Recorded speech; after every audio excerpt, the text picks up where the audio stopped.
would you want the Knicks to do Hack-a-Mitch when they play them at MSG or in Yes. Boston this season? Yes. Good. And they're gonna scream at him. They're gonna. Yeah. It's gonna act like MSG it's gonna be like the NBA playoffs in there. Oh, it's going to be a tough. He ain't make unless he miraculously and finally decides to implement his summer routine into his regular season. Then he'll make some free throws, but I don't expect him making many with the Celtics, especially those games at MSG. I'm expecting the Celtics to play at MSG definitely once, but it's usually 4 times that the divisional teams play each other. So 2 in Boston, 2 here at MSG. I expect the Knicks fans to be very rowdy. So that's really everything with that. Dom, if you have anything to say, just save it for when we're about to conclude this segment for the NBA. But this is something we have to we got to talk about, and I got to tell you, this topic I'm about to bring up, it really just chaps my ass about what transpired this past weekend or whatever day it was last week when I saw the notification come up on my phone by ESPN. I don't understand why we couldn't do this. I mean, I said it for weeks. Go sign the guy. I don't understand why we couldn't get it done.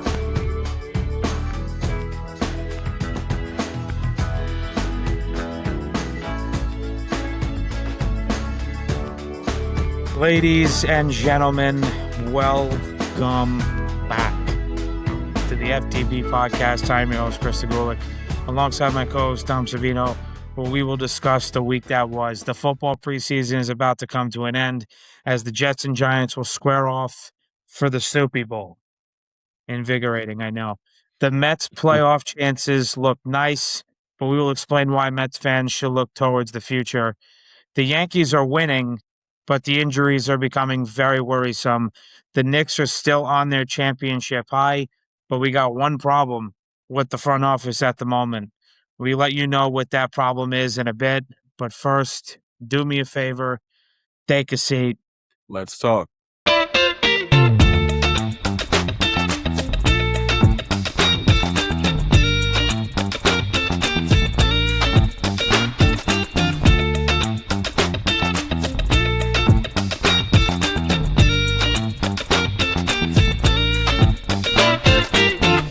Watch this sound, Dom. Oh, that's nice. I didn't even hear it. You didn't hear it? I was me opening up my Diet Coke. That's a shame. A little bit of DC action for you. Well, I think it's nice. All right. Anywho. You ready? So, yeah. Now you're ready. Yeah, now I am. Just to kick off here, unfortunately, we didn't put out last week's episode. Work has really been kicking my ass. I'm even exhausted today. Working 6 days a week is tough. Got to make money somehow. We're not making it with this podcast yet, so we still have to put in the work in order to make money so we can do different things going forward. But you got to have money saved for that. So me and Dom are just on the grind right now. We both work 6 days a week, but I was just getting pulled every which way and other things. And there's other things that are coming up this week as well. So I didn't really get a chance to finish up the episode and post it, but I may be doing a double posting this week. I may have to try to do a lot of work this week. So try to double post this week, both last week's episode and this week. I'll see how it goes because there were a few scenarios, right? Or a few segments, snippets that you could say last week was important that could be out, right now. So I'm going to try to get that episode out. That's pretty much close to done. I've just been getting pulled in every direction from other things and obviously doing things that I want to do outside of work. So it'll be done at some point. This past weekend, I really just went to the Yankee game Friday night. That was a lot of fun.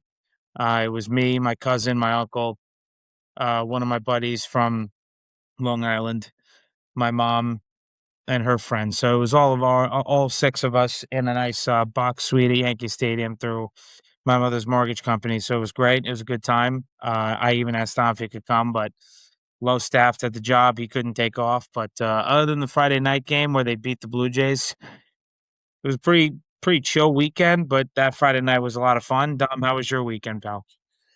It was all right. Not really that busy, and a little bit, nothing crazy, but probably the first weekend where I wasn't sweating my ass off. So, it was actually pretty chill. It felt nice for a change. But yeah, just work, work, work. Uh haven't had too much of an exciting summer, you know. Mm, Just trying to save some money and that's it really. I hear you. I'm with you on that. I mean, there's other things that are coming up for me next month. Um, End of the year for a wedding that me and Dom obviously talked about. New Year's, so that and my cousin's 30th birthday extravaganza that we're doing in February. Gonna go to the Waste Management Open in Arizona, so that's gonna be a lot of fun. But got to get flight tickets for that. So life's expensive, folks. So Hmm. save as much as possible is basically the word I'm trying to give you. So that's great. Those are the weekends we want to actually, for once in our over a year, well, I guess a year plus run of this podcast, we're gonna try to make it short, even though Hmm. we try to say that and it's absolutely never guaranteed. But we're gonna kick it off now. The order is going to be NFL, NBA, and then MLB will go last. So we're gonna start with the NFL. Dom, you can go first. I'm gonna be honest. I didn't watch any of the Giant game, and frankly, don't really know much about it. So you could speak on it, and I guess give some insight not only to the people listening and watching this episode, but even to myself. So you can kick it off now. First off, the joint practice against Miami Yeah, was that just I saw. absolutely idiotic. Ginormous brawl. That I Um, saw. Hey, if it didn't start off with Jameis Winston, but if you're gonna hit Jameis Winston or try and go at Jameis Winston, I think the entire rest of the roster is gonna go after your ass. Um, he's the nicest dude ever. I don't know why anyone would even go at him in the first place. That's number one. Number two, Abdul Carter, you have done some retarded things last season. During season, not making practice or you're always late or whatever. And then you're supposed to be the next upcoming star in this league. And you can potentially hurt yourself by throwing hands. Meanwhile, these people have helmets on. I will never understand why these players do it. Mm-mm. Chris, maybe you have an answer for me. I have no clue. Is it instinct? Are you trying to break your hand before the season even starts? I don't know. I don't get that. But those are the little thoughts of mine from that brawl. You know, Whatever. They happen all the time in the preseason, right? And it gets us a little amped up as well as fans. But with the game now, not really many starters have played in this game. And I'm just stunned. I don't think I've ever seen as quick of a downfall for an NFL player than Tyrone Tracy Hmm. has become. Yeah, yeah. Looking terrible in both games that he's played. Number one, clearly not blocking in that infamous block where Jackson Dart gets lit up last week, and then this week he fumbles and has like 12 carries for like 40 or 50 something yards. That So one highlight I did see. His fumble I did see on Twitter. I did come past that. it's so brutal, and I'm just trying to Yeah. think. You know, it's just because Najee Harris comes in, joins the Giants, and then reporters saying he's not here just to, just be an extra hand. Like, he's going to be fully heavy in this offense, and you're thinking, what? Like, really? Just because of a missed block? And then you see this week's game against the Dolphins, and you're like, wow, okay, there must have been things in OTAs that weren't looking good, and then training. You don't see every single thing that happens when it comes to training camp. So you have to be like, wow, now he just must be looking so bad that they really had to get someone. And then it's not Mhm. helping either that Devin Singletary has been having two great games in the preseason. Yes, yeah. He's always been a good quality running back. So it's not like this is like a surprise to anyone, but still, it's just like he's just he always comes to work and he always does his job. So Mhm. I can't imagine. Like, is Tyron Tracy not even going to be on this team? I mean, I don't even know at this point. So, I mean, we'll see what happens. Cuts are, I think, going to happen next week or maybe even sometime this week. So we'll see who makes the final roster for, both the Giants and the Jets. But that's on Tyron Tracy Jr. And then it just is amazing that now we have a little bit of a problem when it comes to this offensive line, but in a good way. And we never had a good problem in a decade when it comes to our offensive line. Obviously, we have Jermaine Illuminor on the right tackle, on the right side. And then on the left side at left tackle, we have Andrew Thomas. And now we have a rookie, J.C. Davis, who has had 2 near perfect games on the left side at left tackle. And he did not come out of this game at all in the second game against Miami. And he's looked great in run and in pass. I mean, you have to question, like, he's going to be, can we even afford to have him not be on the line somehow? Maybe they can move him to left guard or something like that. I don't know. But, and like I said last week, this is very good for us because, I hate to say it, you never wish injuries on anyone. But Andrew Thomas, I just can't picture him being healthy for a full season. So he can be out a couple of games possibly this year. And it's just great to know that we have a great backup. Even though he's a rookie, he has showed out way more than anyone thought. Mm-hmm. Then on the other side, Marcus Bowe, who was an absolute unit of a human being, and he was a rookie last year, and he did pretty decent, especially when Andrew Thomas was hurt last year. And he's doing the same thing again. He's killing it, but now he's on the right side during this training camp and in preseason. And this is such a good problem to have.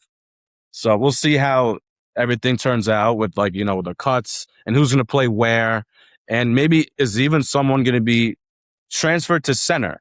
That's been a little bit of a rumor, with John Michael Schmitz, who really hasn't been playing great. But besides that, he did have a concussion. So this training camp. So, his job is also on the line too, even though, when we drafted him, we thought he was going to be our longtime center for the next 10, 15 years. So that's going to be something interesting to look forward to. And then it is 5:07 right now on Monday. And around 3:45, they interviewed John Harbaugh and said, what do you think is going to happen with Malik Neighbors? Is he going to play week 1? And I'm not going to quote exactly what he said, but he said that he's not going to make any promises. And I just don't want any Giant fan to be surprised by this. He has looked great. He has been running his routes. They look crisp. He looks like his speed is getting back and better week by week, day by day. And then in every interview, he's like, yeah, man, I'm ready. I was down bad for months. Depression, when you tear multiple ligaments in your leg and not being able to play. And I'm sure that's so bad on the mental. He's like, yeah, I'm getting back there. Mentally, I'm ready. But we have to make sure that he's 100%. And it doesn't really seem like he is. Unlike Cam Scatterbu, who is just an absolute madman, and I think something might be wrong with him, he'll run through a brick wall the day after that he broke his ankle. So I'm really not surprised that he will be ready for week 1. But with Malik Neighbors, especially with how bad that his injury was, with multiple ligaments torn and also having 2 surgeries this offseason, we need to really take baby steps with him. And if we have to be out for a week, 2, or even 3, I think we have to look for the future of this team and not just now. And I know with John Harbaugh here and our updated roster, we need to make sure that we have to look out for the future of the New York Giants. So that's my take on that. And then, oh my God, every single week, I think I'm a number 1 Arvel Reese stan at this point. And, people on Twitter were shitting on him with this last game that they played because there wasn't, these crazy plays, of him laying someone out or anything. Uh-huh. But I've had some questions about the run game, Darius Alexander still looks terrible when it comes to the run game with the D tackle. So Mhm. obviously that's still something that we have to look out for. But I don't think anyone's gonna really go that far if Alvaro Reese is on is on the field. He's just blowing up plays left and right, cutting through every single hole, making the running back hard for even to get past him. Even if he doesn't make a play, he's just a threat by staying there. Just standing there, Mhm. and when you're a linebacker, you're not going to be able to make impactful plays on every fucking drive. So I think that's something that casual fans were looking at like, oh, like this is who you wanted. It's like even Jet fans, bro. They were like, oh, thank God we didn't get all of our Reese. Look what he's been doing in training camp. I mean, him and Bailey are two completely different players at this point. They are. They're not the Plus, same at all. they're not the same, and also plus we already have two D ends on this team already in Abdul Carter and Brian Burns. So it's going to Mhm. be hard for him to really get like in his rushing form unless someone gets hurt, or maybe that's a plan down the line for him. I don't think it is in the beginning of the season. I think we'll Uh-huh. see him. I think we'll see John Harbaugh and the defense try and break him in towards like the end of the season, just like with Abdul Carter last year. Even though he's mostly a DN, but they were making him do some crazy plays later on in the second half of the season. So, my goodness, he is just a scary human being, and he's not going to be Ray Lewis in the first 2 weeks. I'll tell you that much. It's going to take him a little time. He's only 20. Maybe he just turned 21, or he'll be 21 by the time the season starts. But he is an absolute unit, and I think every single player, every single running back should be scared of this man if you're trying to go up the middle of the field. So, Dom Arvo Reese is 20. He's going to be 21 August 30th. August 30th. All right, close. Yeah. I was close. So, I knew I wasn't. I knew I yeah, wasn't slipping. close enough. So this upcoming Sunday, he'll be 30. I'm sorry, Yep, 30. My God, 21. 21. So on August 30th. So yeah, Arvo Reese and David Bailey, they're not the same players at all. I mean, No, not at you all. got to understand what the Jets and the Giants were going for. The Jets were obviously going for a true edge rusher, somebody who is already seasoned to get home to the quarterback. I mean, I also wanted to look at, I think David Bailey's age, Dom. I think he's 22 already. He is. It's 22. He's actually going to be 23. He's actually 2 days before Arvo Reese. No way. So this upcoming Friday, he's going to be 23. So there you go. So he's literally 3 years ahead. He's 3 years ahead. No, sorry, 2 years ahead of Arvo Reese. So they're not the same Yeah. players. Bottom line, the Jets and the Giants knew what they were getting when they drafted, their respective players in the draft. But yeah, Arvo Reese from the few snaps that I've seen him play, he looks fantastic. I'm sure when I watch in the regular season. Again, I've said this almost every week since NFL really forget about preseason, but training camp has started. Very excited to watch the Jets defense, the Giants defense. Jets defense is concerning, but the Giants defense, I'm excited to watch them. But but yeah, two totally different players. Dom, anything else you have to say before I start? Yeah. Odell Beckham Jr. It's very weird that people are so questioning if he's going to make the team. He looks Is he great. is it, I don't know what people are questioning it, exactly. is he going up against starters? No. Is he going up against second and third stringers? Yeah. But his routes are just ridiculous. I don't think that'll They're ever as change. crisp as the day he got drafted. He still looks super fast. By the Mhm. way, maybe not when he was 23 years old, but he's still looking great. Like physically and with his speed. Did he drop the pass against Miami? I mean, yeah, he did. I don't really think that's going to make or break him making the team. No. But Twitter just pisses me off so much when I see Yeah. things like this. He better make the fucking team, or else there's going to be a big problem when it comes to his fan base. And then with Darnell Mooney, he was not able to play in this game. People didn't understand why at first, but his brother got married and he's the best man. And John Harbaugh said that he can take off. So everyone's like, what the hell? Where is he? This is a little bit concerning. To update you, that's exactly what happened. And then with Right. Isaiah Likely, he is going to be the number 2 target for this team behind Malik Neighbors. Every week, it's just being more and more clear that he's going to be the man. He's looking great as well. Um, I didn't realize that he can also block too, which is Well, he crazy. can. And Yeah. also Malachi Fields, just laying helmets against cornerbacks, which is hilarious. This guy who's 6'4", looking looking crazy.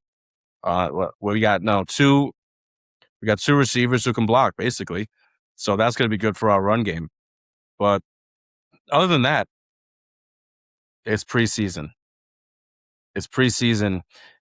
We are going against the Dallas Cowboys in Week 1, and so much, so much talk is happening. Like they really upgraded their defense. I mean, yeah, all right, we upgraded our defense too, but that means nothing until Week 1. Mhm, And then just a little side note: Caleb Downs. I know, like I just said, it's Week 1, but Caleb Downs has looked awful. I don't know if you've seen mhm. these films, Chris. I have. Uh, Not his best. low lights, as you call it. He does not Yes. look good at all. So, especially cover one-on-one receivers and tight ends. So that'll be interesting to see for Week 1 and how they're going to play him. And then the cornerbacks. That was the last thing I was going to mention. The cornerbacks for the Giants, they looked amazing last game, except for Drew Phillips, who had a very on and off game. He got beat a couple of times, but we always knew that he was able to cover. So it's going to be very interesting to see who is going to start on both sides of the field for the cornerbacks position for the Giants. I can't tell you who it's going to be.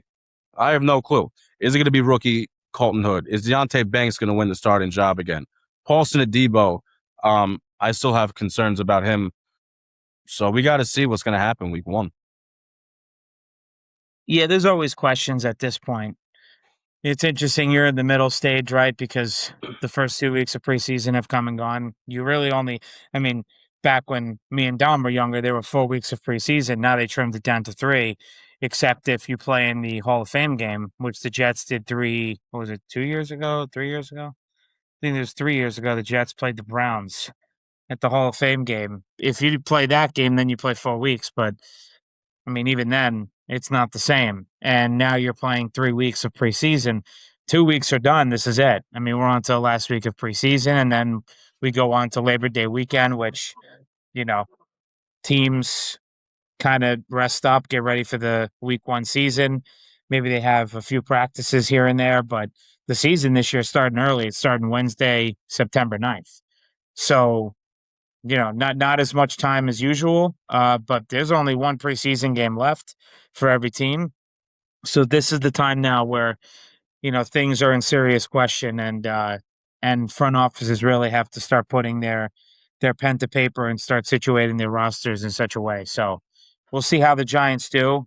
Regarding the Jets, they beat the Steelers. They, shut them out 17-0. That's not really, of course, the huge thing that we're going to be talking about here. At least I'm going to be discussing, right? Score doesn't really matter in this instance for preseason, but really the biggest thing just to say is that Geno Smith's first drive and his only drive in this game is exactly how you wanted it to be.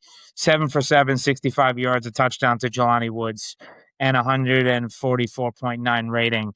Braylon Allen looks strong once again. And again, as I said last week, I know the episode's not out, but I'll try to put it out this week. This is going to be very important for Braylon Allen and the Jets because Brees Hall is injured. He's got a groin injury. We don't know how he's going to respond to this injury when he's ready to go week 1. I think the first 2-3 weeks are going to be on the lower snap counts than the Jets would have hoped if he didn't get injured and he was healthy. So Braylon Allen being strong these first 2 preseason games is very important for their offense. Garrett Wilson, he looks shifty as usual. And the big name that I think people have to now start putting in their heads as wide receiver too is Adonai Mitchell. Adonai Mitchell looks like an absolute stud and an absolute steal from the Indianapolis Colts. And to think that he was a throw-in with the Sauce Gardner trade is really just making me laugh because this guy can get open. He is quick. He's shifty like Garrett Wilson. Am I saying he's Garrett Wilson talent? No. But A.D. Mitchell has looked pretty good. And it seems to me that Geno Smith likes to find him and he really appreciates him getting open more than half the time. So A.D. Mitchell is looking like a real wide receiver too right now for this Jets team, which is very important because I do not know what Omar Cooper Jr. is going to be at this point with the Jets. I think he's still a project. I think they still have to develop him week by week, season by season. So we'll see. We'll see how he plays in the first, let's say 3-4 weeks of the season. Really, you could say even 5 weeks. And again, the Jets play the Titans week 1. They come home for their first home game of the season against the Green Bay Packers on September 20th. And then they got a few other games. I think the next game that they play after that, if I remember, I'm just not good at remembering the Jets schedule offhand, but the first 3, 4 weeks for Omar Cooper, let's see how he develops. Let's see how he plays because I think he's more of a wide receiver 3 at this point. I don't know how much you can rely on him right out the bat. Okay, the Lions week 3, then week 4 Bears, week 5 Browns. So those are the first 5 games of the season for the Jets. So that's the offensive side from what I was seeing from this past Friday night's game against the Steelers. I'm going to say it, and I was listening to other analysts and other reporters say it on their podcasts as well.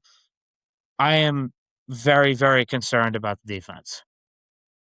I am extremely concerned. I And think you should be.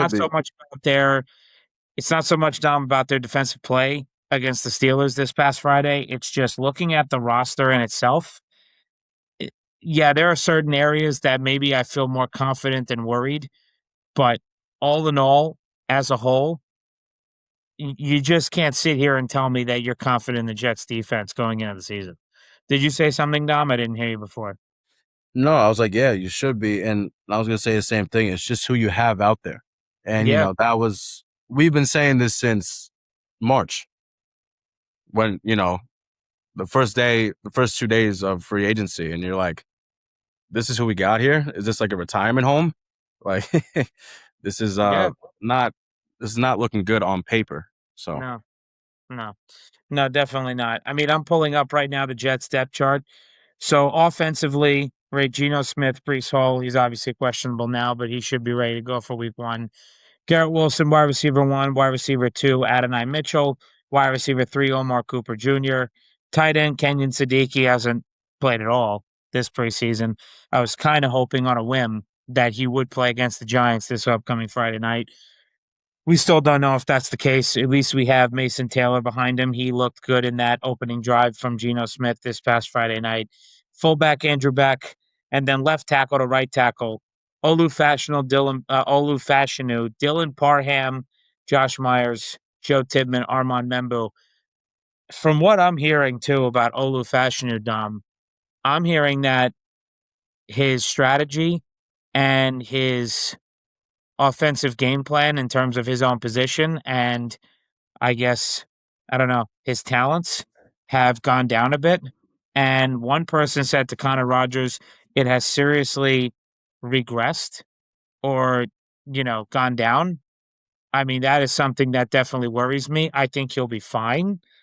Lord knows any team's offensive line depth chart is not going to look fantastic. I mean, behind Olu Fashional is Max Mitchell, and then really after that, it's me and Dom at that point. So I don't know how much you can rely on your offensive line depth. I mean, after Dylan Parham is Enes Cooper, who has looked good in preseason, which is great. After Josh Myers, it's Xavier Newman. After Joe Tibman, it's Marquise Hayes. Don't know much about him. After Armand Membu, it's Chuck Wuma, Okorafor. I've heard of him. Don't really know much about him though. So that's that. Now this is the defensive side, as I said. I'm worried about, right? Um, Left defensive end Kingsley, and how do I say this? Kingsley and Agbear, and then of course David Bailey. So figure David Bailey is essentially the starter, and then Kingsley is right behind him. I would switch that. Left defensive tackle, and this is where I wrote in my notes. Interior line is a concern. I don't know if Tavondre Sweat is going to be a fantastic run stopper. From what people have written on paper, he's looked all right in preseason. Can he stay healthy? I sure hope so. He's going to be next to Harrison Phillips. Then you have David Onyemata and you have Jawan Briggs, who they got in the trade last year. I mean, behind Tavondre Sweat is Mazzie Smith, and then Daryl Jackson Jr., who they got from the draft. I think he was a 4th round pick. And then, of course, the right defensive end is Will McDonald, and then Braden McGregor and Joseph Osai. So, you know, all right. I mean, I would probably put Osai in front of Braden McGregor on this depth chart, but it is what it is. Then you have the linebackers who somebody put Sleeper NFL posted. Somebody rated that the Jets have the best linebacking core in the NFL. Hmm?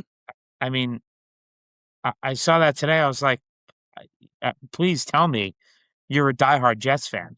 They don't have the Otherwise, best linebacker core in their own state. I mean, I don't even, I mean, it's hard to get the words out. I don't even understand how that's possible. But anyway, so weak. I mean, I couldn't believe it. Weak Okay. linebacker, Demario Davis, absolute fossil. And this is where I wrote in the notes, but even if I didn't write, I was going to mention anyway. Main middle linebacker, and I consider that main linebacker. Okay, it's technically going by middle linebacker, but I consider it main linebacker. Jamie and Sherwood, sir, friend, pal, buddy, you need to have a absolutely phenomenal season this year. Because if you think you're going to rely on 37-year-old Demario Davis to save you almost every games, 17 games every game of the season, it's just not going to be the case. No. You have to really show up this year. If you are the Mike, which is what you were last year, and again, still can't believe that we let Quincy Williams, an all-pro linebacker, go to the Cleveland fucking Browns for 2 years, $17 million. So bad. Just still can't get over that contract. Still don't understand what the Jets front office was thinking. Jamie Sherwood has proved absolutely nothing to me and the Jets fans to say we don't need hard-hitting tackler and leading tackler on the team, Quincy Williams, and we're going to rely on Jamie Sherwood and hope for his best.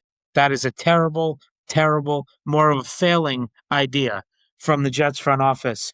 Then you have another linebacker, Kiko Maua, however the hell you say his name. He sucks. He was terrible last year. Left cornerback, Nashawn Wright. I mean, he was a Pro Bowler last year. Hopefully, he can lock it down on the left side. But I don't know if he's going to be the one guarding the team's best wide receiver. I mean, I hope to God this guy doesn't start. Andre Cisco at strong safety. I mean, I'm hoping Dane Belton is the one next to the far safety, Minka Fitzpatrick, because I mean, Andre Cisco, I honestly think he thought the field was on the other side. I mean, I'm not sure where this guy was going more than half the time. Couldn't tackle, let guys go right by him. I mean, he was absolutely brutal to watch last season. So I'm hoping Andre Cisco is not next to Minka Fitzpatrick when the season starts. And honestly, Dane Belton has looked a lot better anyway in preseason. So hopefully the front office and Aaron Glenn comes to their senses and realizes, oh, you know what? If we want to be, a somewhat competent coaching staff, we put Dane Belton as the starting strong safety. Then you have, my favorite, Brandon Stevens at right cornerback. I mean, a guy that just, I don't know, really didn't know how to defend for, I would say, 90% of the season. Maybe had a game or two where he actually looked somewhat worth the money that he's getting paid, which was the 3 years, $36 million a year, or $36 million total, making $12 million a year. And then, of course, you have Jarvis Brownlee at the nickel, which I really wanted it to be D'Angelo Pons, but D'Angelo Pons hasn't played. So he's been hurt the whole entire training camp, preseason, Dom, and that's really been killing me because I thought coming out of the draft, looking at him at Ohio State, I thought, okay, this guy's really going to prove it. Or I shouldn't say it wasn't Ohio State. I'm sorry, it was Indiana. And I just thought, okay, he's going to take the reins. He's going to be the nickel corner. He's going to do better than Michael Carter III. But I don't know. Defense is an issue. Defensive ends, yeah. If David Bailey stays healthy and he piles up the sacks, I think they have a much better shot to be a high-profile defensive line. If he gets hurt, Jets are fucked. I mean, that's really where it lies. And in the interior defense, are they going to stop the run? I mean, Dom, the Jets are in the same position as the Giants, and I feel the same way that you do. I don't know if the Jets' interior line is going to do well against the run. I'm not really sure, but I could tell you the most uh, concerning slash important area for the Jets is cornerback because I just don't know what I'm going to get out of a previous season Pro Bowler and Nashawn Wright and God Lord, absolutely awful Brandon Stevens on the other side of the field, and not having D'Angelo Ponce be the starting nickel and having Jarvis Brownlee Jr. start, and he was the trade that the Jets did last year. I don't know. That's how they got Michael Carter. That's how they got Jarvis Brownlee from Michael Carter the third in that trade. I don't know. I'm not sure where that whole that whole area of the field, that whole situation is going to be rounded out come week one. First game, 1 o'clock, September 13th in Tennessee. I don't know. Let's see how the coaching staff does. But I mean, other than that, you got to hope, that the offense is as exciting as it could be. Hopefully, Kenyon Sadiq, you know, gets healthy, maybe removes his tampon, maybe plays this upcoming Friday. I don't know.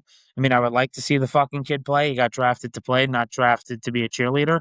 So, I mean, who Exactly. knows? But Mason Taylor's a great backup option. Thank God they have him. But this offense, in a long time, should be seen as an exciting offense. But that that's all in the hands of the offensive line and Geno Smith. So will Geno Smith air it out, or will he be, a bit incompetent and scared and only do checkdowns? I don't know. Yeah, we have no idea. We don't know. We'll see. But this Friday will tell us. I'm kind of hoping that Geno plays like 2 or 3 drives, not just one. And I'm sure you hope the same for Jackson Dart, even though Jackson Dart loves to be in the blue tent. So Yeah, no, one drive. That's it. Nah, okay, even if he doesn't play, I won't be mad. yeah, yeah, Honestly, at this point, just because it's him, and then what I've said about Jackson Dart, if he goes down for 3 seconds, I think no matter what it is, even if he's winded, I think they're going to take him to the blue tent. I think yeah. that's what the league has decided, and Hmm. they're just looking out for him. So I mean, I know it can be annoying in the moment, but at least they're looking out for you. You know what I mean? Yeah. I mean, also too, you got to realize also for some people, and this is more on the offensive side of things regarding the Jets. Isaiah Williams has really cemented himself as a wide receiver option. Yes, he's a great punt and kick returner, but you do have Isaiah Davis and other guys that can do that. If you could put Isaiah Williams in the slot, all power to you. Please do that. The more options for Geno Smith, the better. Obviously, we'll give our total, season, prediction. It'll obviously be, I don't know, me and Don will have to sit down and see what day we do the episode before the season starts because that Monday, September 7th is Labor Day. So me and Don will have to discuss that. Hmm.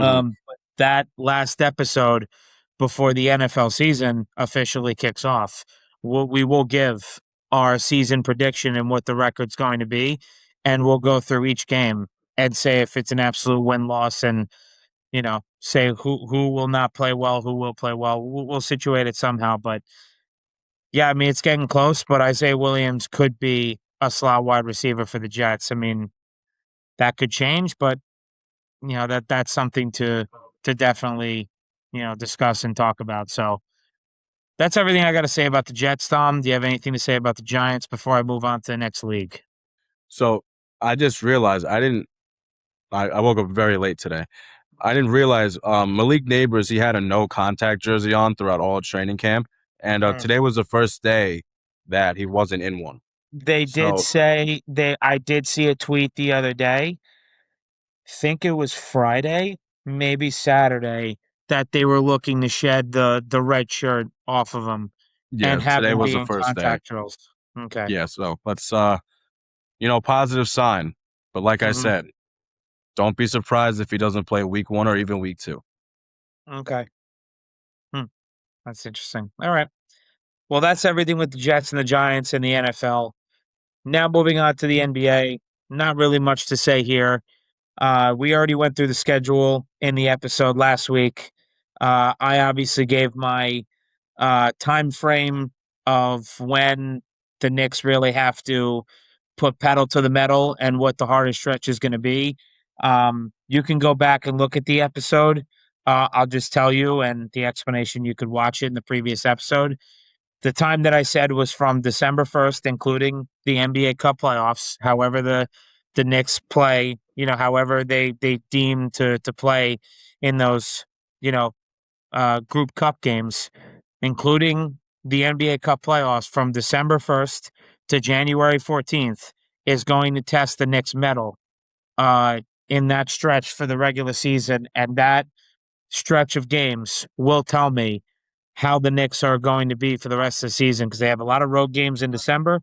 And then after those road games, right, from the end of December going into that end of the first week of January, they have a 6-game West Coast trip. So I give my analysis and I discussed that in the previous episode. Um, but yeah, I mean, Dom gave his, take on the Knicks schedule. But yeah, anything else you have to say, Dom, about the Knicks schedule before I ask this question that I wrote in my notes here? We did say it last year, and I don't know how fans. The thing is, it's weird when it comes to how now we are as the champs. Um, do you expect to have a fast start right off the bat this year? And if we do have a slow start, are we going to act like this is the end of the world and that we're not going to go back to the finals? I don't think it should be. No. I mean, last year was different because Mike Brown was a new head coach, first year with the team. So I was like, it's going to take a little bit to gel, and it did. But now that second year with the team, and he's an NBA champion, the head coach, and now we have upgraded our offensive scheme, and we're going to have to upgrade it even more. How is that going to look? But like we said last week, it's a tough first 5 out of 6 games. So we got to see how they respond to all the noise. And I'm not scared. I don't think the Knicks are going to have a championship hangover. If you looked at, the 37,000 interviews that Jalen Brunson has been on, the ones that after his surgery, he said, once I got my surgery, I stopped celebrating. I'm just ready for next season. And then with OG Anunoby, he's been the most we've ever seen OG Anunoby in our lifetime. We've seen him like with Skechers and multiple different companies, and he's just saying, he's like, yeah, I think we all just want number 2. And then Cat, he said something like, I was ready to risk it all to get a championship, and now this made me even hungrier. Like, what do you think I'm going to do to get the second title? So Mhm. I don't think this team is going to lose any motivation whatsoever. And to this day, I still watch that interview of oh my god, Mikal Bridges. Mikal Bridges, I think it was after game 2. Just that Yeah. crazy look in his eyes. The game ended Oh 2 yeah. minutes ago, and he Hmm. would have been ready for another 4 quarters. I I I love that post game interview. So I I want us to come out strong. I'm not saying I don't want us to, but we'll see. It's still a question. It's a different year, and now we have a target on our back for every other team. So I think it's definitely a question. What I will say is I don't think you need to question the players on how they're going to take this upcoming season and how they're going to start. I think it's on Mike Brown and the coaching staff. And the reason why I I say agree. that is because let me try to put it this way. Jalen Brunson just got surgery. I don't think he's going to look like his true self for the first couple weeks. It's a hand injury. It's hand surgery. He's, I'm sure, going to have to take a bunch of shots, get himself back in rhythm. It may take some games, but if you're Mike Brown and if you prepare your players in training camp, in the preseason games, hey, listen, be prepared for Jalen Brunson to not be at his absolute best because of his hand injury. And you now have, like what we said, Dom, when you want to expand the offense, have OG Anunoby and Mikal Bridges be shot creators, look for their shot, start picking up certain dribbles and moves that Jalen Brunson does. If you prep your players to act as if and go into the first week or 2 of the season, maybe even 3 weeks into the season, knowing that, hey, listen, our captain is not himself yet.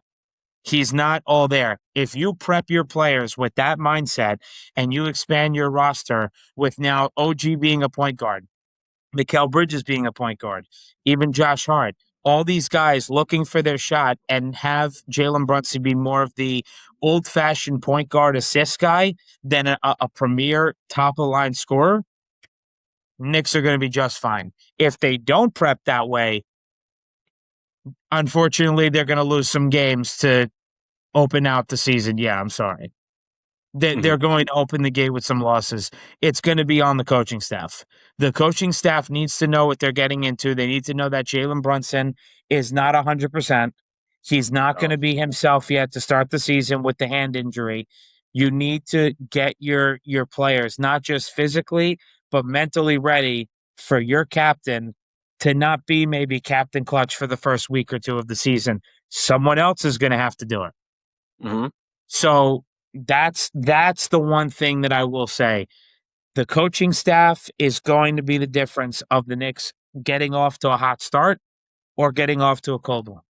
Um, do I think that the coaching staff will figure it out? Yeah, because Mike Brown figured out, a lot of things in the playoff run when they were down 2-1 to the Hawks. So I think, and that was in the playoffs. That's not in the regular season against a couple of shitty teams, in the calendar in the schedule for the first 2-3 weeks. So I think Mike Brown will figure it out.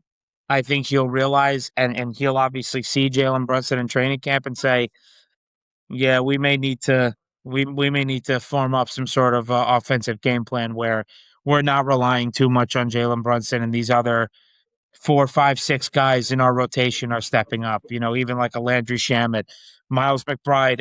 I think this is a massive first 2 months for Miles McBride.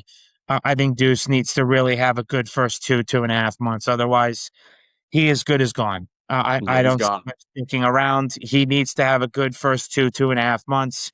Landry Shamet needs to come out firing like he was in like he's in the Eastern Conference Finals every game, right? So he needs to play very well. Yeah, you'll have a couple of down games here and there, not shoot well. It happens to the best of every player, but um, Jose Alvarado, even these bench guys need to come to play while JB is just trying to get back in a basketball shape and get back into form because I mean he's been rehabbing, but let's be real, he's been doing some running workouts, but I mean Dom, even last summer he said it a lot, you know, football shape and body shape is not the same. So you need to be prepared for all that. So Dom, to talk about how the Knicks are going to start the season, it very much is relying on Mike Brown and the coaching staff. So two things. Um, I hate to say it, a hot take incoming. I think no matter what, Deuce is gone by trade deadline. I If he that, plays that I bad, don't I don't I i- don't think that's a hot take, Dom, at all. if he plays bad, he's gonna get traded. Someone's gonna want him. And the Hmm. thing is, and if he plays great, Leon Rose is gonna create a amazing package that we're gonna Hmm. get for Deuce McBride. So I think no Yeah. matter what, he's gone. And number two, we are the NBA champs, and all these, fuck them picks and all these big contracts that we got. Um, there's multiple years on that deal, right? So I have to remind people that OG Anunoby is making $212 million. Give him the ball more, Hmm. and especially now that Jalen Brunson had wrist surgery on his shooting hand. This isn't even his opposite hand. It was on his shooting wrist, I should say. When he got here, when we traded him from Toronto, we traded RJ Barrett and Emmanuel quickly. He was just mostly just a 3-and-D guy. He's not a 3-and-D guy anymore. He is now a good all-around player. You can make him drive. He can shoot mid-range now. So, I mean, that really wasn't a problem, but I think he's just gotten much better with those two attributes. So, you know what? He's still making a shit ton of money. Give him the damn ball. Hmm. And also, hey, Mikal Bridges, make him get hot. Try and give him all the reps that you could with the ball in his Yeah. hands. So, Yeah. make him work. Make him still be worth their money. I agree. I don't think the first thing you said is a hot take at all. I do think Deuce McBride could easily get traded. I don't know what the package would be. I think it's very much too early to speculate on that, but I don't think that's a full hot take in my opinion. The second thing you said, this is essentially where I'm getting at with the coaching staff needed to expand that offense for the whole season, let alone the first couple of weeks of the season, the whole entire season, because we've been saying it, Dom, and you said it more than I have. Everyone's got tape on you on Hmm. how you played in the playoffs. So there's no hiding what you did on the offensive side of the ball. Defense, Knicks could always, every team could always improve on defense, Yeah. especially guys like Karl Anthony Towns and Jalen Brunson. But offensively, the Knicks need to do more. And Alan Hahn has said it that other people have told him that, hey, this is just the beginning of the offense. We could do a lot more with this, and that's great. But just like anything in life, we need to see it before, um, money talks, bullshit walks.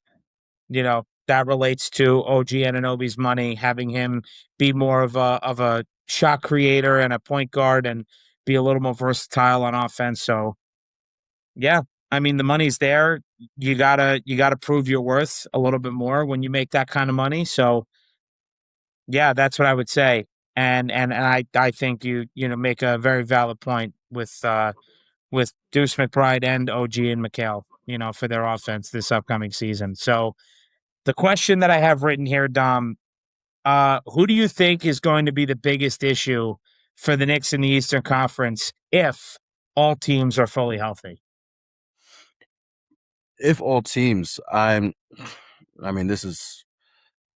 I'm going to be completely honest with you. I think it's still going to be the Indiana Pacers if they play good. Hmm, hmm, It still will be.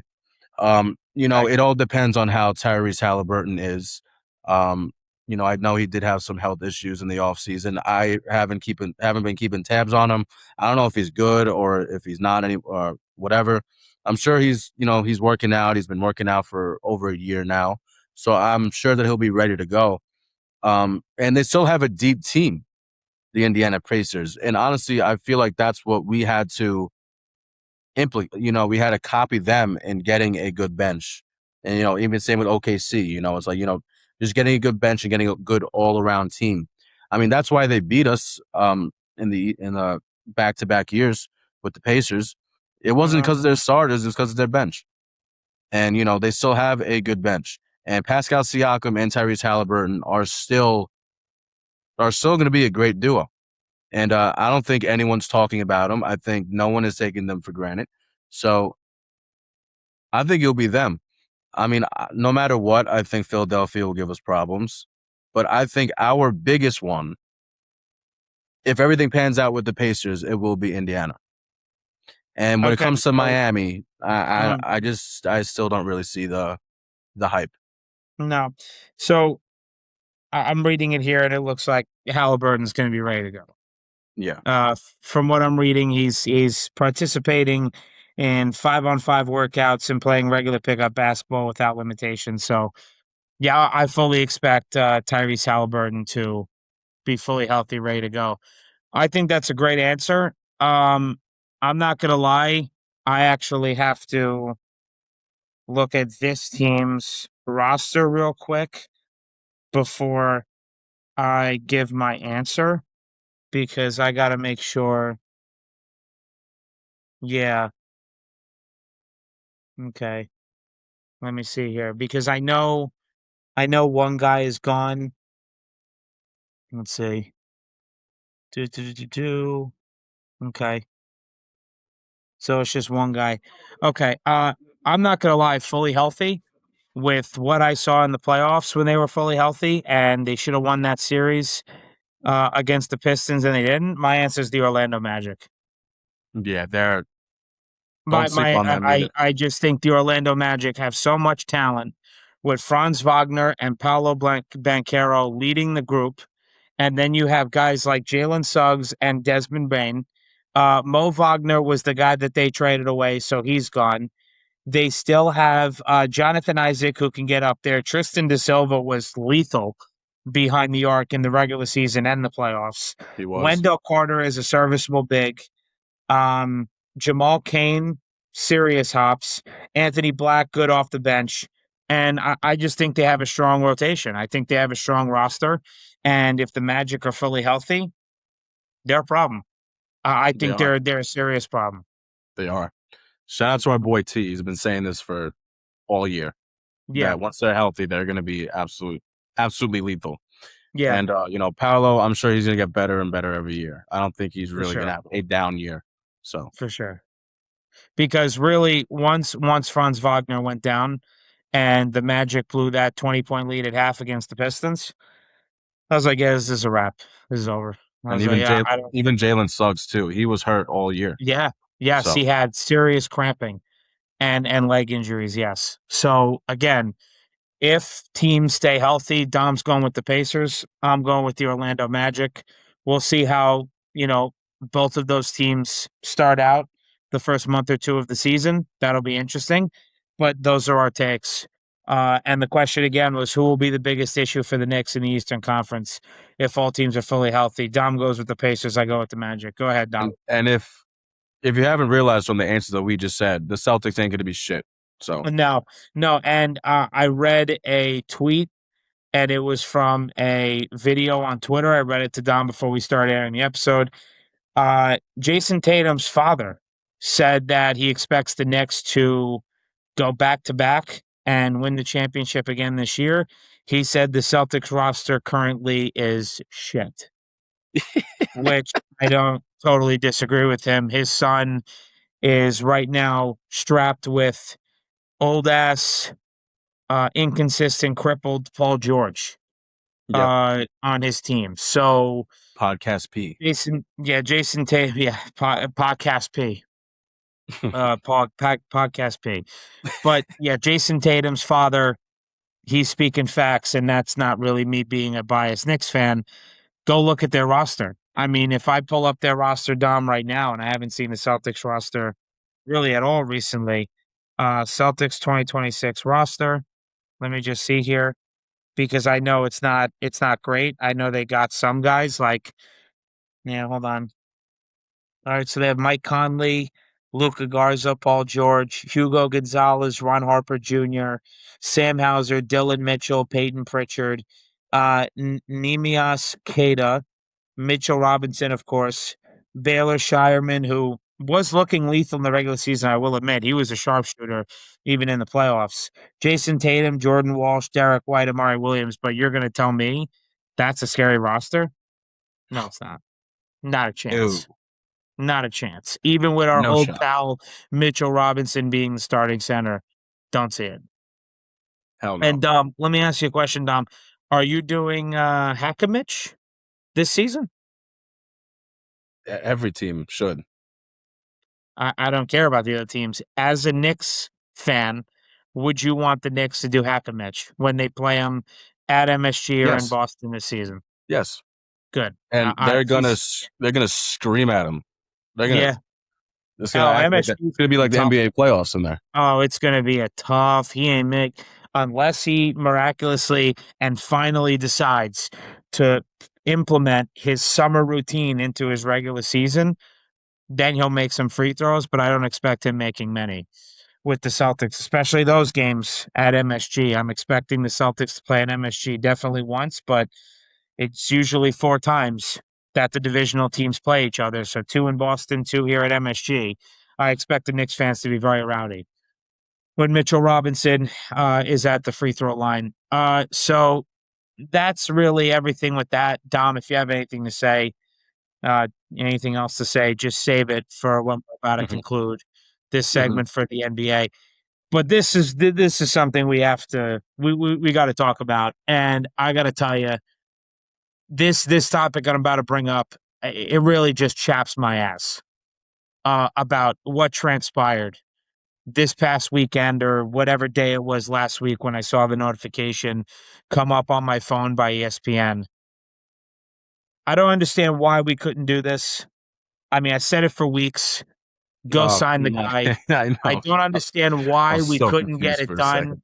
I mean, tell me why in the world the Knicks couldn't give fucking DeMar DeRozan that 1 year, $3.9 million. $3.9 million deal.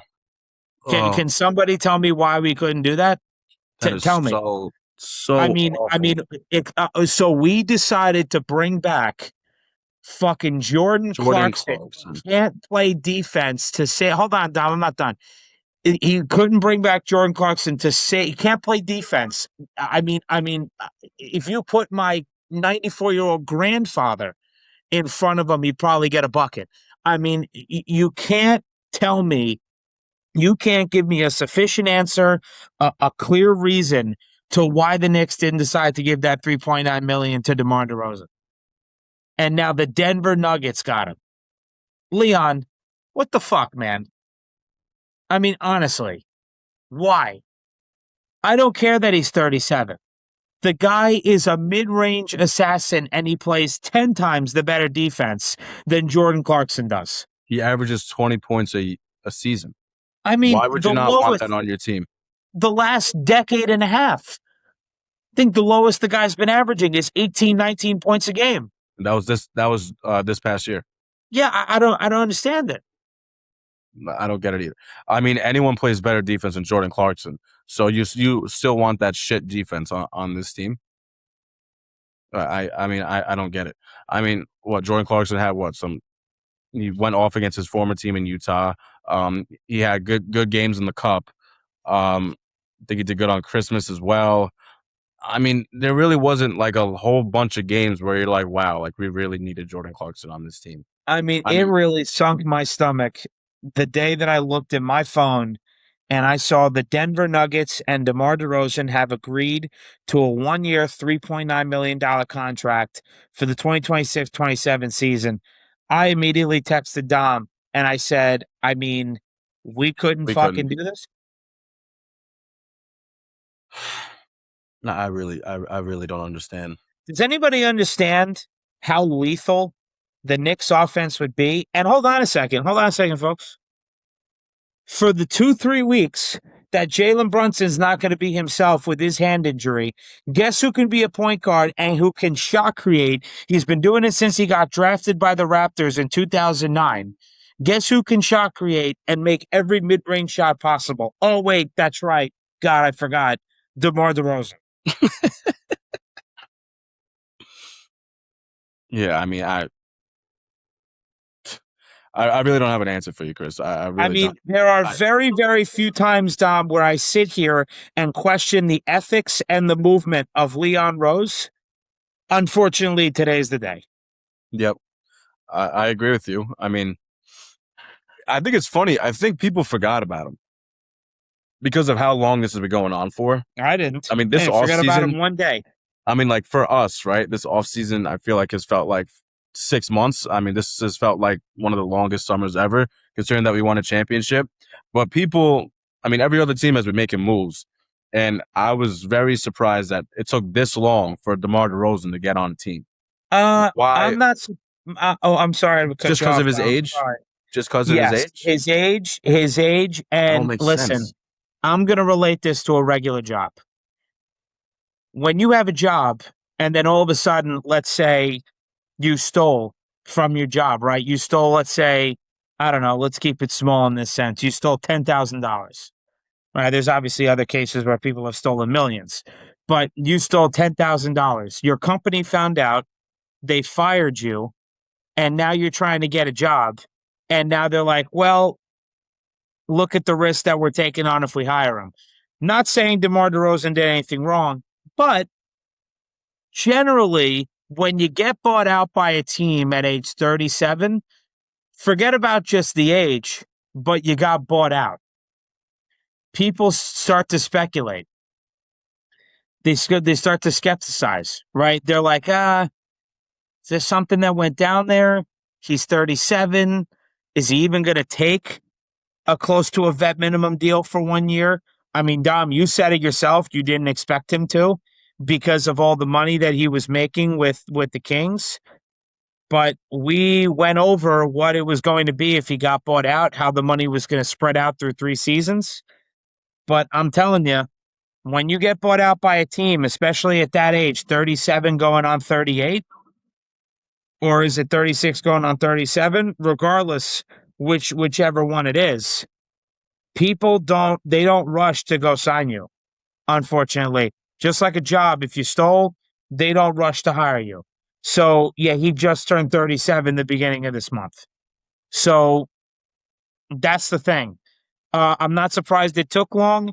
I am just disappointed that the Knicks weren't the front runners to sign him for a 1 year, $3.9 million deal. Because if I go back and I look at what Jordan Clarkson just signed with the Knicks, I mean, could you say, well, he's 3 years younger?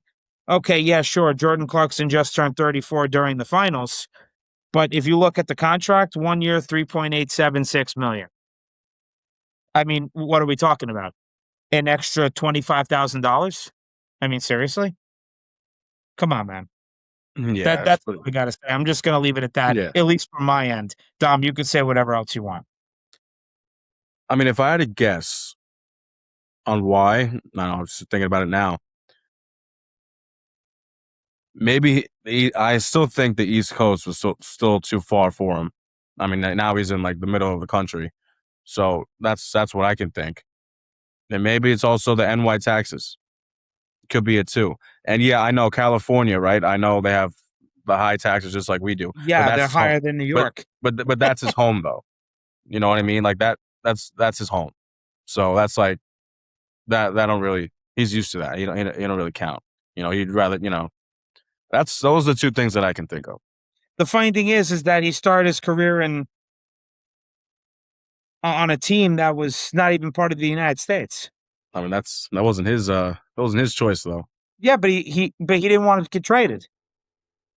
He Yeah. he didn't wanna get traded anywhere to the San Antonio Spurs or any team on the West Coast.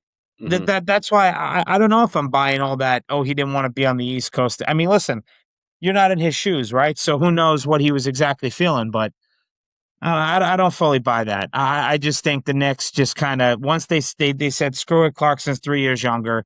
We'll save a few shekels, and we'll just take Yeah. Jordan Clarkson and just try to bring back literally 99% of the roster," of course, excluding Ariel Hukporty and Mitchell Robinson, right? But I don't know. I mean, it's I don't know. What I will say is if you're not gonna have DeMar DeRozan and Jordan Clarkson doesn't play great defense and he doesn't play consistently for the first month or so, I mean, even if Clarkson plays, you gotta find time for Mo Diawara. I mean, it's time for these young guys to step up, and it's Yeah. time for Sure. them to get their run and play. So, Yeah. anything else, Tom, you gotta say before I move on? All good. All right, great. So now the MLB, I don't really have much to say. I'm gonna let Dom go first. I mean, it was nice to watch the Yankees beat the Blue Jays Friday night. I went to that game. Yankee Stadium's a great stadium. Is it nicer than City Field? Not a chance. No, They it's need to not. put more. They need to put more attraction in that stadium, man. I mean, it is sad. And I got to tell you, I got free parking passes, but man, was driving into the Yankee Stadium a bitch. I mean, it was terrible, Dom. I mean, I almost drove into a blockade. The navigation didn't pick it up, and I had to make a sharp left turn. And I was like, "Holy crap! I did not see that." But what a bitch to get to Yankee Stadium. Great parking, don't get me wrong, but not the easiest drive. And I think all in all, it took me probably, I would say, an hour. Right? I would say it took me about 50 minutes to an hour to get to Yankee Stadium from Bayside train station. So, but enough of that. What I will say before you start is I think it's time for Giancarlo Stanton to either retire or be bought out. I mean, this injuring the other calf while he's getting Well, he's rehab, running. it's absolutely pathetic. I mean, Well, what is yeah, going on? running and he falls down. I mean, I mean, what how? you can't make this shit up. You're It's not like 70, you're 36 years old. I know it's done. It's over. I don't want to see this guy in a fucking Yankee uniform ever again. I respect that you had 7 home runs in the fucking postseason for us when we went to the World Series. You know, thank you for everything that you've done for us. The ship has sailed, man. It's over. I mean, this was even worse. This feels worse than fucking A-Rod. kept on getting hurt like in his later years, and we still Yeah, had that. Yeah, I know the steroid thing. I know, but like injury after injury with A-Rod, we're like this just sucks. Like you just feel bad for him. I don't think anyone feels bad for John Carlos Stanton in I, this instance. I think I, everyone's like, get him the fuck out of here. We can't Dom, stand you. I saw a statistic from Yes Network from 2018 to now. He's only played over 130 games twice.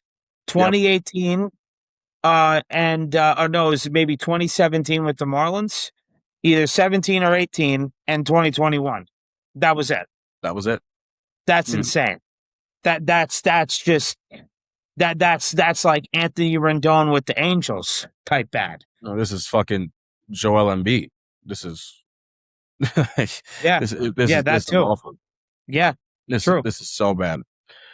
But yeah, hopefully I never get to see this guy in a jersey, Yankee jersey ever again. I mean, hey, if you come back in the playoffs, hey, you better hit some home runs, or else you'll be ridiculed for the rest of your life in New York. He's toast, But dude. yeah, he's done. He's not coming back. But no shot. But if he does, you better hit like 17,000 home runs. But that's besides the point. This has been the most, I've said this in recent years, but I think it just gets worse and worse. This is the worst. This is like the most bipolar year ever I agree. for a Yankee fan. A And hundred like percent. how I was talking about it last week or 2 weeks ago about this game was literally the defiance of our season was when Luis Garcia comes on the team. First game, we're down 6-0. Then we go up. Luis Garcia hits a go-ahead home run, 7-6. And then the bullpen just absolutely blows it. And then we lose like 13-7. And then terrible game. Everyone's like so pissed off and like upset. And then George Lombard gets called up. And then everyone's happy again. That has been like this the whole season. Yeah. One man goes down, comes back, and then another man goes down. Rondon comes back. Fried goes down again. Fucking Cody Bellinger comes back, and then Ryan Weathers goes down. I mean, this is just such bad luck, absolute bad luck this year, and it's just such a shame. Ryan Weathers, he's going to be shut down. He's not going to be out. He's going to be shut down for 2 to 4 weeks Uh-huh. with a left forearm flexor strain. Yep. So, in 2 to 4 weeks from now, in 4 weeks, the playoffs would start. Right. For like very close to the end of the season, end of the regular season.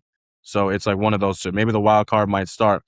So we're gonna have to play pretty decent for Ryan Weathers to get back, but he's not gonna be a starter. This means that he's gonna go straight to the bullpen.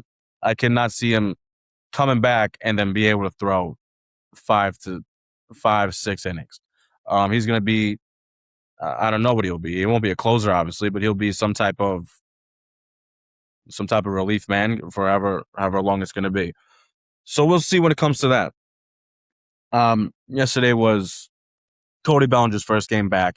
He didn't really do much. He had one hit, which is good for him. It might take him a little bit, but that's okay. I'm just very excited that he's back. And then today, analyst Joel Sherman, he said that he thinks that the timetable would sound right. Would Aaron Judge will be back September 10th, around September 10th, or the beginning of September 8th when they play Colorado Rockies. That is his big, bold prediction. And it isn't even from him. This is from him, but I have been seeing it from other analysts as well. So we'll see how that goes. And I got to talk about something bad. George Lombard Jr. hasn't looked good defensively. And I just need everyone to calm the fuck down. This kid is like 12 years old. Everyone relax. We gave Anthony Volpe 3-4 years of like, oh, he's just a kid, whatever. He's had 5 misplays in one series, which is not good. But like I said, this guy's like 12 years old. So we have to relax, take it easy. It's going to happen. first year jitters. So that's what I have to say on that. And then I was just very surprised of how we played against the Orioles and the Blue Jays. First of all, Chris, look at me. Was it a home run? No, It was not a home run. it All was right, not. Pete No. Alonso, bro. And I'm sorry, I know you. I know you're pissed off. I know you love Baltimore, even though it's such a shitty city. It was not a home run. And you would have been down by 1 run. You wouldn't have taken the lead. And it was the 7th inning, by the way. It wasn't the ninth. Well, all I know is Pete Alonso watched the Spencer Jones homer Friday and probably just, I don't know, chucked his I don't know, whatever he had in his hand, just threw it against the wall and probably had a BF, a bitch fit, because there's just no way he was watching that and was like, yeah, that's good. I couldn't tell Spencer Jones home run, and I was at that game too. And I was like, is that a homer? It was tough to see, but they called it a home run. And But they yeah, showed Pete like the Alonso's homer. I look at it. Sometimes I say yes, sometimes I say no, but it's more no than yes for me. were they showing like a lot of angles like during the game Spencer of Jones's home Spencer run, Jones? Yeah, like not at the multiple stadium, but angles. on Twitter, No, yeah. well, not at the stadium, really. So that No, means like they didn't even know if it was a home run or no, not. no. That's how you know. Because if they Yeah. for sure knew it was a home run, they would have kept on playing that replay on the Mhm. jumbotron. So Well, see they that? played it when they won the game because it was over. Oh yeah, I mean Yeah, I yeah, mean, but I'm saying like in the moment. yeah. No, mm-mm. In the moment, Okay, no. They barely yeah, showed it. that's how you know. Yeah. All right, cool. All right, that's good to know. Mhm. I have a very interesting stat that I never thought that I would look at or fathom when it comes to this Yankee bullpen. As of late, David Bednar 5-0, 5-0, which is crazy. He has 18 saves. He has an 0.76 ERA in his last 31 appearances. I mean, that's just ridiculous.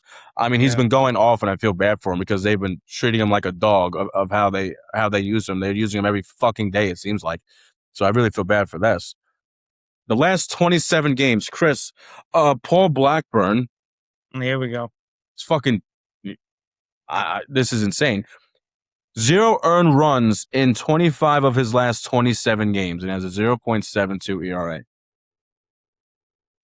I can't even dream of that. Can't even think it into existence. Can't even just pretend like it's going to happen. It actually happened, and I'm absolutely shocked. I don't think any single person who knows MLB baseball would think this would happen. So, Has any of those outings been against like good players and good teams, or is that just a lot of no, stat yeah, padding? no, it's not Yeah, I stat mean, pattern. No, good hard teams. to believe. It's I know, like right? that guy is dog shit. I mean, now you're telling me all of a sudden he looks like the next coming of I don't even know. Name a reliever in baseball history that, has done something like that. I don't even know. I can't even think right now off the top of my head, but I mean, that is just no, I mean, not him. I think you should be talking about someone else right now. Brent Hedrick. Did you ever hear of him before? no. 54 scoreless appearances, which Wow. leads the MLB this season. Wow. Hmm. I'm shocked. I mean, but is it funny that this happened when we traded Camilo Duvall? Just Uh saying. Just saying. He was definitely part of the problem for sure. yeah, So, you could yeah. Uh, and he's yeah. doing terrible in Pittsburgh, by the way. Well, he's They not sent looking him. very They sent him to the Sun. It's so yeah. bad. Absolutely awful. Good riddance. See you later. See you Oh never. god. Actually, I'll never. Not even see you later. What am I talking about? So those are some few things. And then talking about Spencer Jones. Spencer Jones is looking like he's really coming into his own. But I'll always compare him to Judge at this point, just because of just how he bats, how tall he is. They play the outfield. I mean, that's how Judge was too when he came up. Just stints of just bad at bats, and then he's gonna have some crazy at bats where he just goes off for like a good series or two. He hit a home run against Toronto, hit a home run against Baltimore. He's hitting 3 for 4 hitting for contact, which he Mhm. never does really.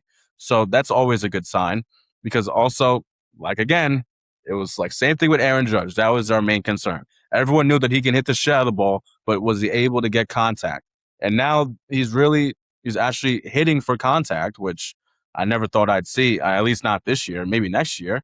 But it's such a great sign, him playing good, and now Bellinger back. The outfield is looking awesome. Mhm. This now it seems like we don't have to play Heliot Ramos at all, which is great because he is a fucking That nightmare. guy, I mean, Friday night, that I'm not sure if he needs new corrective lenses. I'm not sure if he needs to take more, outfield fly balls. He looked absolutely dreadful in left Dreadful. field Friday night. He looked absolutely just straight up just garbage. I mean, dog shit. It was tough to watch, and I'm a Mets fan. It was tough Yeah. to watch, and it was just my friend Joe was just not having it. He's like, "This guy needs to get off the goddamn field.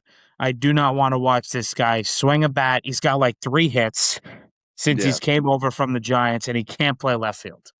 I think he's actually arguably worse than Jason Dominguez. Oh, 100%. No, not even a question. Seriously. That's not even a question. Especially Yeah. when it comes to hitting. I mean, shit. I was talking about the outfield only, but hitting, No, I that's know. different. No kidding. No, I'm I not know. even the hitting too. It's like hitting and fielding. It's just been bad. Jason No good. Dominguez, I mean, he's still not a good outfielder, but he definitely improved a little bit. He doesn't look that bad that Yeah. Heliot Ramos was displaying in front of me on Friday night. It was awful. I think he went on like a 0 for I think he went like 0 for 23 to start. Like it's just Sounds absolutely accurate. terrible. Sounds So accurate. bad. So Yeah. fucking bad. Yeah. But now we're getting more healthy and but the problem is, the Red Sox are looking good. They've been red hot. It's been this sounds so terrible. They've been calling it a Sox summer on Twitter, which is the most corniest shit I've ever heard in my life. But I'm not gonna lie, Mhm. they've actually been killing it. And Roman Anthony might be coming back in a few days. So that's just puts the icing on top of the cake right there. So it's gonna be tough. I mean, Junior Caminero has been going off all year. Future superstar. If not, he could be already for all we know. Let's see what he does in the playoffs. It's going to be very hard. And I'll tell you right now, the division is not over. We're only, I think, as of right now, 4 games back, 4.5 games Mhm. back. Mhm. So, I mean, it did suck, when the Rays did lose like 3 in a row. We also lost 3 in a row, so that did not Yeah. help either. Yeah. But this is not over at all. We can still take the division. And as of right now, if the season ended right now, we would play the Sox in we would play the Red Sox at Yankee Stadium. Mhm. So Again. I mean, I would Yep. love to see that again. I mean, but I Mhm. have to go this time if that's the case. I But hear I you. would rather much win the division. Clearly, Yep. we need the rest. If you can't tell, Chris, we need as much rest as we need. But I know. and one other thing, I think this is just an every year thing at this point. Austin Wells decides to hit in the middle of the end of August, and that's it. And then when playoffs comes, then he's not going to hit anymore. But this is the only time that he hits. I felt like this happened last year as well. He's hitting for contact, driving runs in the past 2 series. Same thing last year. It's just the funniest shit in the world. Mhm. Meanwhile, I thought he was going to be one of the best hitting catchers this upcoming year. What he did at the World Baseball Classic. We have been bamboozled so hard, but yeah, it's going to be. I just want to look at the upcoming schedule real quick, not just the next series. We're playing Houston, who's in first place, who they just fired their. I don't know, Chris, if you saw that they fired their GM. I think, Who if I'm is not this? mistaken, Houston. They think they just fired their GM yesterday or today. And then Mhm. after that, then we play Boston at Yankee Stadium. So 2 very hard series, and this is not going to end. I mean, and then also we play the Angels after that. But I mean, the Angels are shit. But these next 2 series are really, really crucial for us. So Right. we shall see what happens there. Yeah. But So Chris the Astros do not currently have a GM, as GM, the team truly parted yeah, ways with GM Dana Brown today. Team owner Jim Crane is overseeing baseball ops during the transition period. Yeah. okay, there you go. But I mean, that's really not going to do much. Team is still the same. Yeah. Jordan Alvarez, if he doesn't win MVP, I don't know who will. He Yeah. is He is an absolute unit. I'm just surprised that he stayed healthy for this long. I Yeah. guess now you can see what happens if he stays healthy for a full season. Because my God, he is something else. Jose Altuve was looking terrible at the beginning of the year. Now he's sort of getting back to form. Jeremy Pena is back. Um, you got to watch out for them too every year. This is going to be this isn't going to be a cakewalk this year. I'm telling you right now. This is going to No, be it's a not. hard playoffs for the American League. Not like in 2024 where we just destroyed every shitty playoff team that the Yankees did. So Hmm. this is Yeah. a great time right now for baseball. I mean, for the Yankee side at least. Yeah. Right. Um. All right. Well. Yeah. That's a fair amount of analysis for the Yankees. I mean, this last essentially month plus stretch is going to be pivotal for their playoff placement. If it's going to be division or wild card. So it's going to be some easy games, some tough games, quite mixed. So we'll see how they play out for the rest of the season. Regarding the Mets, I'm not going to go long on this. That just after a while, how much can I say? Mets had their chance to continue their run of good baseball against playoff teams, but the White Sox may have ended that notion and killed the belief of all Mets fans. The Mets had a chance this past weekend to sweep the White Sox. They flat out did. They were up 4-0 in the sixth inning. Andy Green fucked up that game. I'll just come out with it and say it. That's on Andy Green. Shamania gave up a hard hitting fly ball as the first out in that inning. Then he walked Murakami, and then he gave up a 2-run homer. Right then and there, what do you do as a manager? You get a reliever up and throwing immediately, and then you have Alvarez, your catcher, go talk to the pitcher. So you buy some time for your reliever. And then once he gave up that second homer, bye bye, you're out of the game. I Yep. have all confidence that Nate Lavender would have sealed that inning, gotten the last two outs, and they would have moved on because Nate Lavender has been nails ever since the trade deadline, along with a lot of other guys in that bullpen. So Andy Green messed that game up. Mets ended up losing on a walk-off 6-4 by, forget his first name, but Rogers hit that 2-run homer. Okay, they won Saturday 10-5, which Kodai Senga, I mean, I'm going to mention him in a little bit here, did not look good, and then obviously gave it up. First time pitching on back-to-back days as a closer, gave it up yesterday. That game, Mets had every opportunity to blow the doors off or at least get a few runs here and there. They didn't come up clutch, but then again, your record speaks to who you are at the end of the day. So you knew they were going to come back down to earth, but that was a big blow, losing Friday and Sunday, and at least they could have won the series instead of sweeping them, but there goes that. I just think with all that being said, and them playing the best team in baseball starting tomorrow in the Milwaukee Brewers, I think it's just time for Mets fans to look towards next season. That's just how I see it. Whenever that season may be, of course, we know that there's a very low. I think it came out. I think I don't know who, but I read somewhere that there's a 9% chance that the CBA gets agreed upon quickly. That is very Nine bad. percent. Yeah, that is very bad. So I don't know when baseball is going to be played next year. Um, I'm sure really close to no one knows unless you're an MLB owner or a high profile player like, a Bryce Harper or, a Mike Trout or any of those guys, Aaron Judge, even while he's even injured. But I think you got to look forward to next season. I do think the Mets should call up Jonathan next month. Might as well just have him pitch in the major leagues, get him ready for next season. Can't hurt. I don't really care what Mhm. happens. Have him, be ready for the major leagues again. He's looked a little bit better in the minors, so that's something they should look into. Carson Bench continues to shine. AJ Ewing has not. His last 30 games, the last month, he has a slash line of 186, 269, and 237. Not good. That is pretty bad. So he's looked pretty bad, but Carson Bench has been lighting it up.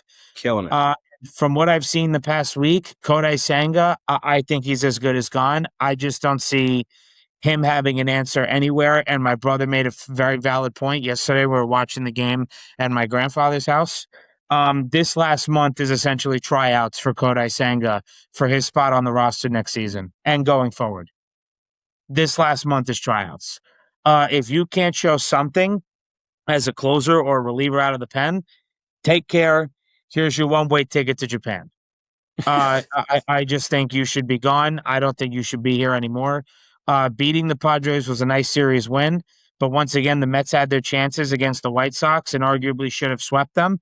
But the White Sox have the sixth most comeback wins in the MLB with 33. I think the Yankees are like seventh or eighth. They're like right behind the White Sox with 32.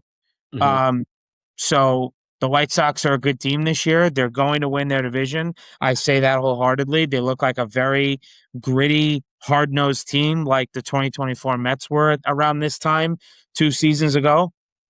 They just find ways to win, and that's how that's how you become a winning ball club, and that's how you're first in your division with a very good record. And especially in a league that is not as hard as the National League. So that's that's really everything I have to say about the Mets. I think guys like Billy Amick, maybe other guys that Elion Petre, Jefferson Rojas, if you can move them up another level in the minors or bring them to the majors, maybe the first or second week of September, why not get their feet wet in the majors? It can't hurt. If there's anybody else you can call up aside from Jonah Tong, please do.